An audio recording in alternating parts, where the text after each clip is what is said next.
بسم اللہ الرحمن الرحیم والصلاة والسلام علی سید الانبیاء والمرسلین۔ بعض دفعہ جو اتفاقی واقعات ہوتے ہیں وہ بڑے نتائج کے حامل ہوتے ہیں۔ حادثاتی واقعات میئر چانسز جو ہیں جن کو ہم اتفاقات کہتے ہیں، ان کے پیچھے بھی بعض دفعہ اللہ تعالیٰ کی حکمت، معنویت اور مقصدیت ہوتی ہے۔ اس ضمن میں چند مثالیں میں آپ کے سامنے پیش کرتا ہوں۔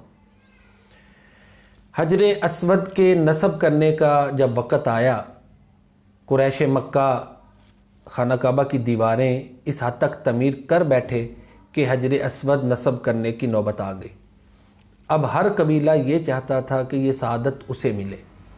اس مقصد کے لیے تلواریں نیاموں سے باہر نکل آئیں۔ قریب تھا کہ قتل و غارت ہو جاتی، اور عرب کے قبائلی نظام میں یہ ایک بہت بڑا المیہ تھا۔ ان حالات میں انہی میں سے ایک نے یہ رائے دی کہ جو خانہ کعبہ میں سب سے پہلے داخل ہوگا اس کو ہم اپنا حکم، ثالث اور فیصل مان لیں گے۔ پیارے نبی کریم جناب محمد مصطفیٰ صلی اللہ علیہ وآلہ وسلم سب سے پہلے خانہ کعبہ میں داخل ہوئے، اور آپ وہ ہستی تھیں کہ جن کو صادق و امین کے لقب سے لوگ یاد کرتے تھے، اور یہ آپ کو منصب نبوت عملی طور پر عطا کرنے سے پہلے کا واقعہ ہے۔ تقریباً اس وقت آپ کی عمر 35 سال تھی، اور اس وقت آپ کا شہرہ پورے قریش میں، کیا پورے مکہ میں بڑا صادق و امین کے نام سے تھا، یعنی آپ کو لوگ صادق و امین کے نام سے جانتے تھے۔ جب آپ کو لوگوں نے دیکھا تو سب نے کہا کہ ٹھیک ہے، آپ جو فیصلہ کریں گے ہم اس پہ راضی ہیں۔ اب دیکھیں نا، اتفاق تھا کہ آپ خانہ کعبہ میں داخل ہوئے، اتفاق تھا، لیکن اس اتفاق کے پیچھے یہ حکمت تھی کہ یہ اعزاز، یہ آنر، یہ عزت، یہ رسپیکٹ اللہ تعالیٰ نے جناب محمد مصطفیٰ صلی اللہ علیہ وآلہ وسلم کو عطا کرنی تھی۔ اور پھر اس پر ایک اور بڑی بات جو قابل غور ہے وہ یہ ہے کہ قریش مکہ اس پر اور دوسرے قبائل بھی اس پر راضی ہو گئے۔ بعض دفعہ یہ بھی ہوتا ہے کہ ایک رائے ڈن ہو جاتی ہے، لیکن جب اس پر عمل کرنے کا وقت آتا ہے تو پھر انتشار پیدا ہو جاتا ہے۔ اس کی مثال آپ صلح حدیبیہ لے لینا۔ صلح حدیبیہ میں یہ شک تھی کہ 10 سال تلک لڑائی نہیں ہوگی، لیکن 2 سال کے اندر اندر ہی قریش مکہ نے صلح حدیبیہ کو جو نا پارا کر دیا، اس کے جو تقدسات تھے ان کو پامال کر دیا۔ تو بہرحال یہاں بھی اتفاق دیکھیں، اتفاق تھا۔ پھر ہوا کیا؟ پیارے نبی کریم صلی اللہ علیہ وآلہ وسلم نے اپنے دستے مبارک سے حجر اسود کو اس کی جگہ پہ نصب کیا۔ تمام لوگوں سے کہا جو سرکردہ لوگ تھے قبائل کے کہ وہ چادر کے کونوں کو پکڑیں، اور انہوں نے چادر کے کونوں کو پکڑا۔ پیارے نبی کریم صلی اللہ علیہ وآلہ وسلم نے اپنے متبرک بابرکت ہاتھوں کے ساتھ حجر اسود کو نصب کیا۔ تو بعض دفعہ اتفاق میں بھی حکمت ہوتی ہے، ہم اس کو اتفاق سمجھتے ہیں، لیکن اس کے پیچھے اللہ تعالیٰ کی بہت بڑی لاجک ہوتی ہے۔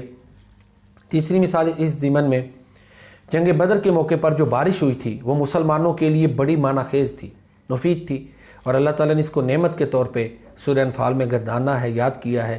اللہ تعالیٰ فرماتے ہیں اِذْ یُغَشِّیکُمُ النُّعَاسَ أَمَنَةً مِّنْهُ وَیُنَزِّلُ عَلَیکُم مِّنَ السَّمَاءِ وَیُنَزِّلُ عَلَیکُم مِّنَ السَّمَاءِ۔ اللہ نے تم پر آسمان سے بارش برسا دی تاکہ تمہیں پاک کرے، تم سے نجاست کو دور کر دے۔ یہی بارش مسلمانوں کے لیے نعمت ثابت ہوئی، لیکن نیپولین کے لیے اس کی ایک بڑی مارکہ خیز جنگ تھی۔ اس میں اس کا جرنیل اس کی مدد کے لیے آ رہا تھا۔ بارش برسنے کی وجہ سے صرف چند منٹ، 7 منٹ تقریباً وہ لیٹ ہوا، تو نیپولین کی فتح شکست میں بدل گئی۔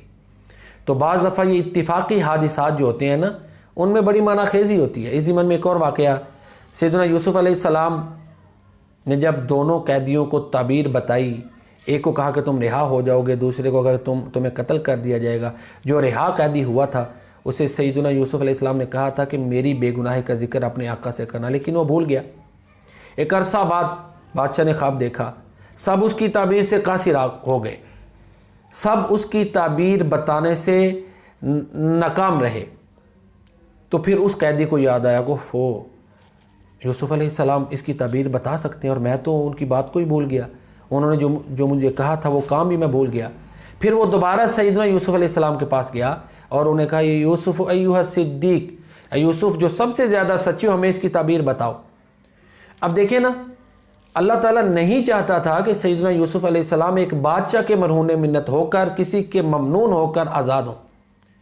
دوبارہ آپ کے مقدمہ کی انویسٹیگیشن ہوئی، تحقیقات ہوئیں، اور آپ بے گناہ ثابت ہوئے، اور ایک عزت اور احترام کے ساتھ آپ جیل سے نکلے۔ تو ساری گفتگو کا خلاصہ یہ ہے کہ بعض دفعہ اتفاقی واقعات بڑے بڑے نتائج کے حامل ہوتے ہیں۔ اللہ کی قدرت پر ہمیں یقین رکھنا چاہیے، وہ صمد ذات ہے، وہ احکم الحاکمین ذات ہے، وہ غفار قہار ہے، اس کی جو حکمتیں ہیں وہ ہماری سمجھ سے بالا تر ہیں۔ ہم انہیں حادثات سمجھتے ہیں، لیکن اللہ کی پیچھے مشیت اور منشا کیا ہوتی ہے ہماری سمجھ سے بالا تر ہوتی ہے۔ تو وہ ذات جو ہر چیز کو اپنے قبضہ میں لیے ہوئے ہے، وہی ذات اس بات کا حقدار ہے کہ ہم اس کی بندگی کریں، عبادت کریں۔ اللہ تعالی ہمیں اپنی قدر کو پہچاننے کی اور اپنی بندگی کرنے کی توفیق عطا فرمائے۔ وما علینا الا البلاغ المبین۔